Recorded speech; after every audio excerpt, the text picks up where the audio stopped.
आओ आओ सभी, आओ मेरे नायाब जादू का सभी मजा लो। अरे वाह! हमारे गांव में कई सालों बाद कोई जादूगर आया है भाई। मैं ऐसा जादू कर सकता हूँ जो कोई जादूगर नहीं कर सकता।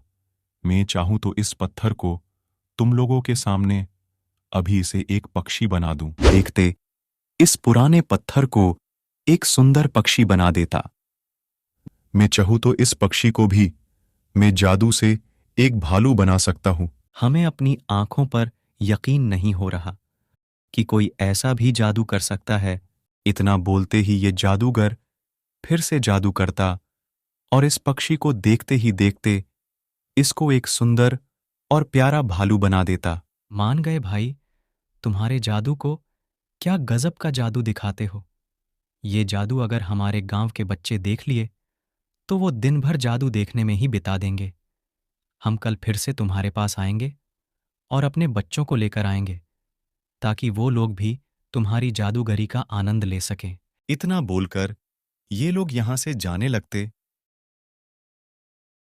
मैं तो यही चाहता था कि तुम गांव वालों मेरे जादू से प्रभावित होकर अपने गांव के बच्चों को बताओ और उन्हें मेरे पास आने पर मजबूर करो। वो बच्चे जैसे ही मेरे पास आएंगे, मैं उन्हें अपने जादू से गायब करके उस जगह ले जाऊंगा जहां पर मेरी मालकिन तपस्या कर रही है, ताकि वो इन बच्चों को बलि देकर अपनी पूजा पूरी कर सके। अरे बच्चों, तुम लोग यहाँ हो। तुम्हें पता है, हमारे गांव में एक जादूगर आया है जो पत्थर से पक्षी बना सकता है और पक्षी से एक भालू। वो बहुत तरह के जादू जानता है। तुम लोग देखोगे तो वह से घर भी नहीं आओगे। क्या बात कर रहे हैं चाचा? हमारे गांव में जादूगर आया है। कई साल हो गए हमें अपने गांव में जादू का खेल देखे हुए।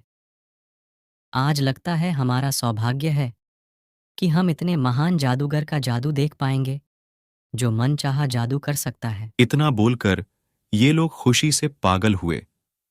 उस जादूगर के पास जाने लगते। ये कुछ दूर गए ही होते हैं कि इन्हें सामने एक बूढ़ी अम्मा दिखाई देती जो बहुत ही खूबसूरत होती। क्या बात है बेटा, तुम लोग इतने खुशी में कहाँ जा रहे हो? कहीं लॉटरी वगैरह लगी है क्या? लॉटरी नहीं दादी अम्मा, हमारे गांव में एक जादूगर आया है जो कोई भी जादू बिना किसी ट्रिक के दिखाता है और किसी भी इंसान या जानवर को अपने मन चाहे रूप में बदल देता है। लेकिन आपको हमने यहाँ पहले कभी नहीं देखा। कौन है आप? और आप इस उम्र में इतनी खूबसूरत हो कि आसमान की परियां भी आपके सामने फीकी है। मैं यहाँ इस गांव में कल ही आई हूँ बेटा। मैं अब से तुम्हारे ही गांव में तुम्हारे साथ रहूंगी।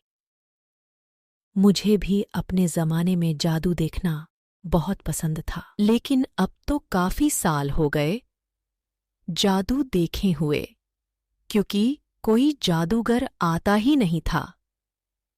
आज तुम लोग जा ही रहे हो तो मुझे भी अपने साथ ले लो। तुम्हारे साथ साथ में भी जादू का मजा ले लूंगी। उसके बाद बूढ़ी अम्मा राजू और रानी के साथ जादू देखने के लिए जाने लगती। आओ बच्चों, में तुम लोगों का इंतजार कर रहा था कि कब तुम लोग आओ और मैं तुम्हें अपना जादू दिखाऊं। हम भी बेसब्री से आपका इंतजार कर रहे थे कि कब आपके पास आए और आपके जादू का मजा ले। मैंने सोचा था सिर्फ बच्चे जादू देखने आएंगे, ये बुढ़िया कहाँ से आ गई।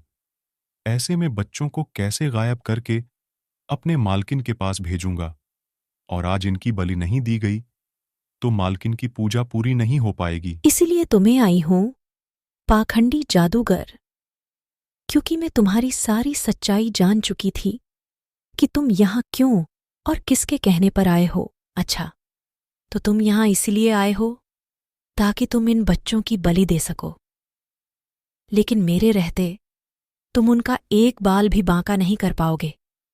मैं भी देखती हूं तुम क्या करते हो। एक काम करता हूं मैं, इन्हें अभी ही गायब करके बलि के लिए भेज देता है।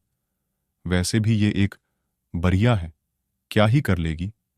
बच्चों को गायब होते देखेगी तो घबराहट के मारे बेहोश हो जाएगी। इतना ये मन ही मन सोचता और मौका पाते ही इन पर जादू करता और इन्हें गायब करके बलि के लिए भेज देता।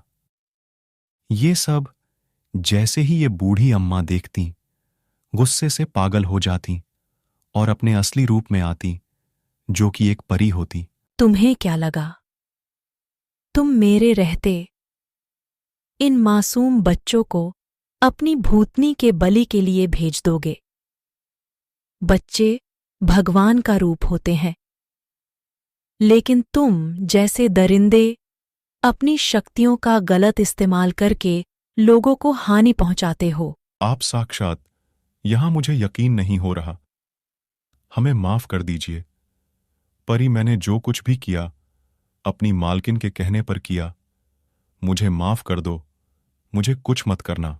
ये जैसे ही इतना बोलता, गुस्से में बौखलाई परी इस जादूगर पर हमला कर देती, जिसे देखते ही देखते जादूगर वहीं जलकर भस्म हो जाता और जादूगर के मरते ही राजू और रानी वापस से यहां आ जाते।